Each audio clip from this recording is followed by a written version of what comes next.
Hello Phénix Résilient, j'espère que tu pètes le feu. C'est un immense plaisir, un immense honneur pour moi de te retrouver aujourd'hui. Et aujourd'hui, très cher ami, je vais répondre à nouveau à une question qui m'est très régulièrement posée, qui est en quelques mots la suivante: comment identifier ses peurs pour les surmonter? Parce que les surmonter, c'est une bonne chose, mais quand on ne sait pas quelles sont-elles, eh bien effectivement c'est difficile.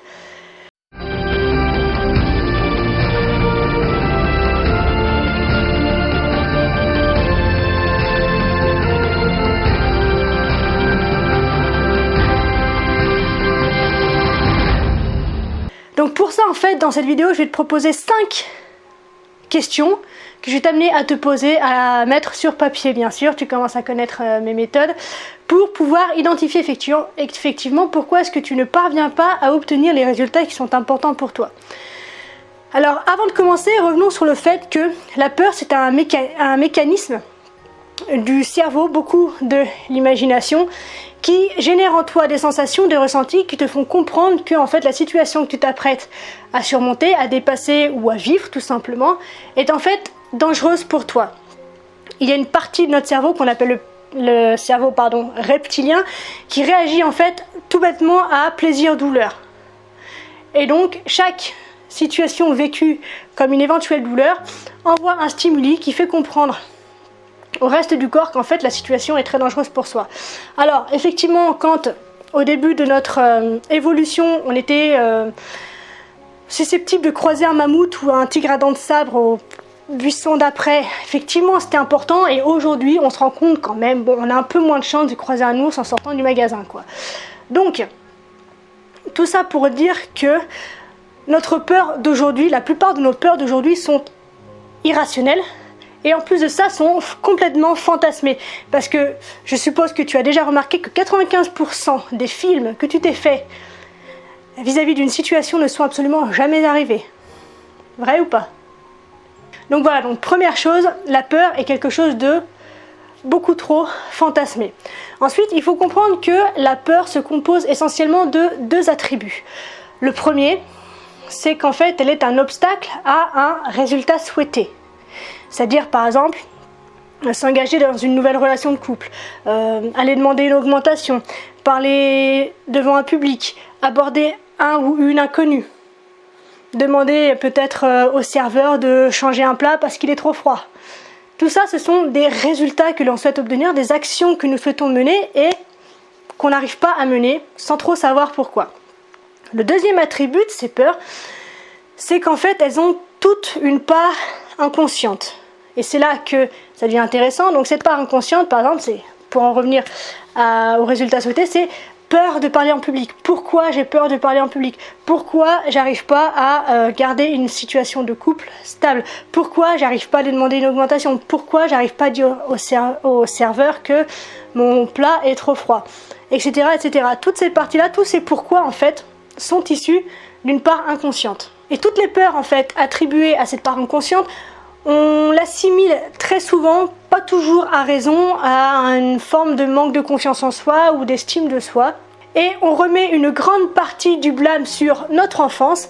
Comme ça, on considère que ça fait absolument partie de notre personnalité. On a grandi avec, on a grandi comme ça, on a appris à vivre comme ça. Et du coup, on se défait une fois de plus de nos responsabilités et on considère que ces traits sont des traits de caractère profondément ancrés et qu'on ne peut absolument rien y changer. Évidemment, tu comprendras bien que c'est faux. On a du pouvoir sur absolument tous nos comportements, sur absolument toutes nos pensées, et on a la possibilité d'aller là où on a envie d'aller. Donc, ce que nous allons faire ensemble aujourd'hui, c'est que nous allons mettre en lumière ces peurs. Et pour mettre en lumière ces peurs, en fait, il s'agit de passer d'un ressenti, d'une impression, à une compréhension plus tangible sur laquelle on a la capacité et la possibilité d'agir. Et pour ça, donc, comme je te l'ai dit en début de vidéo, je te propose 5 questions sur lesquelles tu peux réfléchir et te pencher pour trouver des réponses à toutes tes questions concernant tes peurs.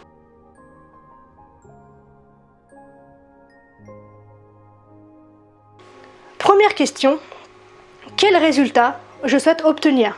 Ça paraît bête, mais si on ne sait pas exactement où on a envie d'aller, il est difficile de savoir les obstacles que l'on se pose nous-mêmes pour accéder à cet objectif-là. Donc, quel objectif je cherche à atteindre? En gros, si tu n'avais pas peur, qu'est-ce que ça te permettrait de faire, d'atteindre, de vivre, de partager, d'obtenir? Donc en gros, si tu n'avais pas peur, où tu en serais aujourd'hui? Ok? Donc par exemple, je vais essayer de prendre un exemple me concernant. Il y a eu une époque où ma vie était un immense bordel, joyeux certes quand même, mais bordel quand même. Et donc il y a eu un moment où j'ai voulu développer cette activité de coaching, tout ça, mais ma vie était tellement instable et insécure que à côté de ça, il était absolument nécessaire que je trouve un emploi alimentaire pour pouvoir me stabiliser et me structurer afin de développer au mieux cette activité de coaching. Ok, donc ça, c'était mon objectif de l'époque.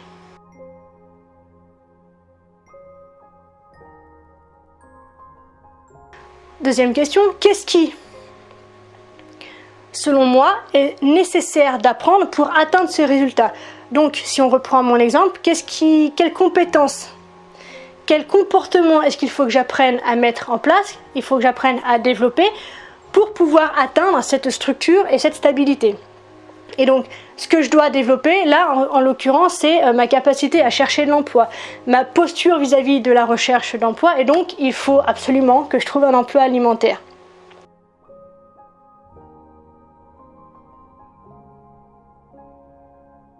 Troisième question, en quoi le fait de trouver du travail me pose problème? Quelles seraient les conséquences négatives de cette situation? Donc dans le cadre par exemple de ma recherche d'emploi, la situation négative que je voyais, c'était le manque de temps.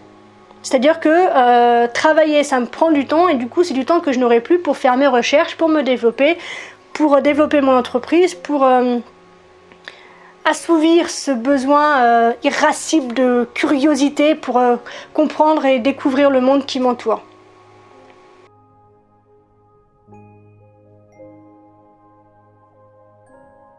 Quatrième question, ça ressemble un peu à la troisième, mais elle est formulée différemment et du coup, tu verras que si tu fais l'exercice, que en fait les deux réponses se complètent.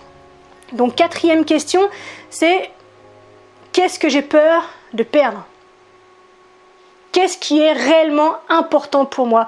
Et moi, mon kiff dans la vie, en dehors de tout ce que je peux donner, en dehors de toutes les activités que je peux faire, mon kiff, c'est effectivement, comme j'ai dit donc dans la question précédente, c'est d'avoir du temps pour contempler, en fait. C'est me poser des questions sur la vie, sur le monde, sur les gens, sur moi. C'est d'avoir le temps de répondre à ces questions, de chercher en tout cas des réponses à ces questions. C'est avoir le temps d'apprendre, c'est avoir le temps de m'élever, entre guillemets. C'est avoir le temps de grandir, le temps d'avancer, le temps de découvrir, le temps de comprendre. Ça, c'est mon oxygène à moi. Je ne peux pas respirer, je ne vis pas en fait sans cette sphère-là au quotidien dans mon existence. Et donc, dans cette quatrième question, tu vas vite te rendre compte de la nécessité de maintenir cette situation négative pour toi. Et là, tu commences en fait à distinguer ce que tu appelles la peur. Mais tu vas vite te rendre compte aussi que mettre en lumière ces mécanismes et ces croyances, ça suffit pas toujours. C'est-à-dire qu'il faut creuser de plus en plus profondément jusqu'à remonter au moment présent. Et c'est évidemment ce que nous allons faire grâce à la question 5.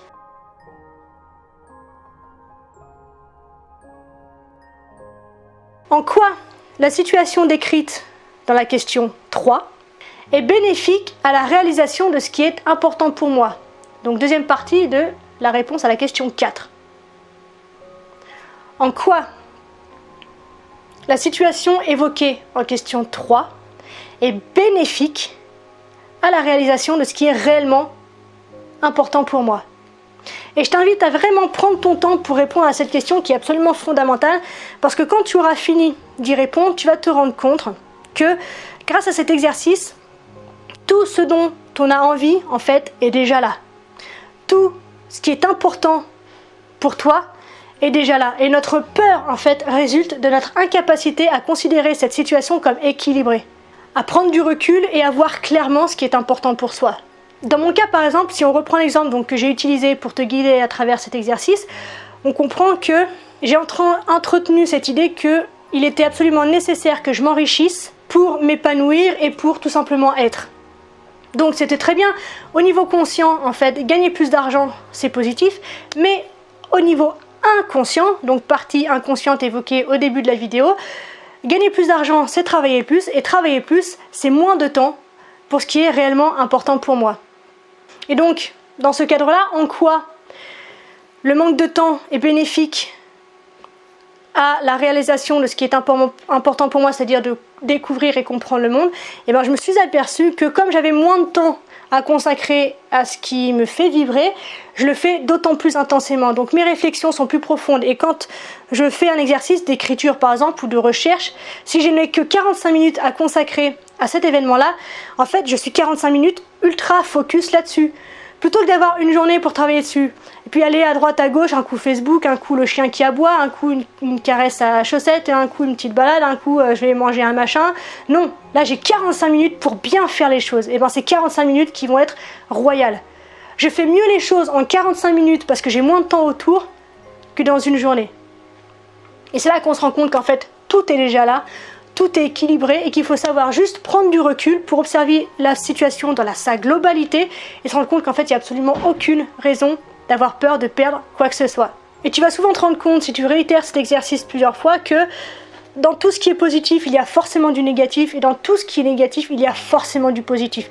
Et tout fonctionne en fait à travers cette paire positive-négatif. Donc en gros, si notre conscient, notre partie consciente vient considérer une situation comme importante pour nous, notre inconscient vient équilibrer en fait cette vision en nous faisant sentir que ce qu'on désire est dangereux ou pas forcément en tout cas efficace et important.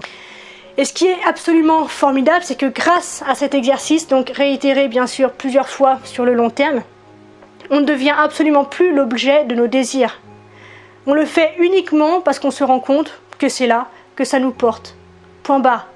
Et ça c'est super parce que du coup nous ne sommes plus esclaves de rien, on répond juste à quelque chose qui est important ou non. C'est tout, il n'y a plus de notion de perte, il n'y a plus de notion de gain puisque de toute façon tout est déjà là. Et je trouve qu'en fait c'est une superbe leçon à intégrer et à vivre absolument quotidiennement.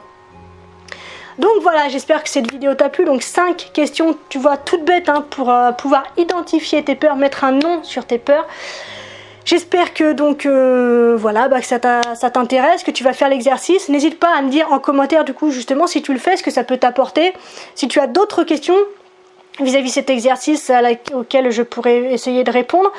Donc n'hésite pas à interagir en commentaire avec moi, bien sûr. Je lis absolument tous les commentaires et je vous remercie pour votre sollicitude, toujours pour votre curiosité et pour votre bienveillance, parce qu'il y a beaucoup, je trouve beaucoup de belles énergies sur cette communauté et franchement merci infiniment pour ça.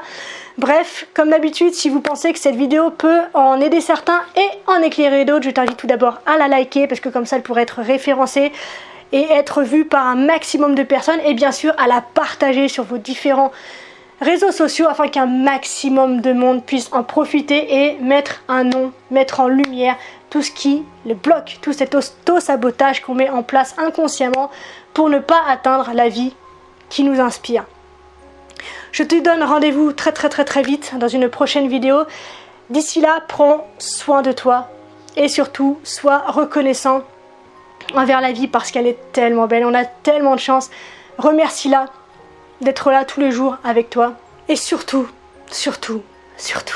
comme d'habitude, n'oublie absolument jamais que tu es la personne la plus importante de ta vie et que de ce fait, tu mérites ce qu'il y a de meilleur.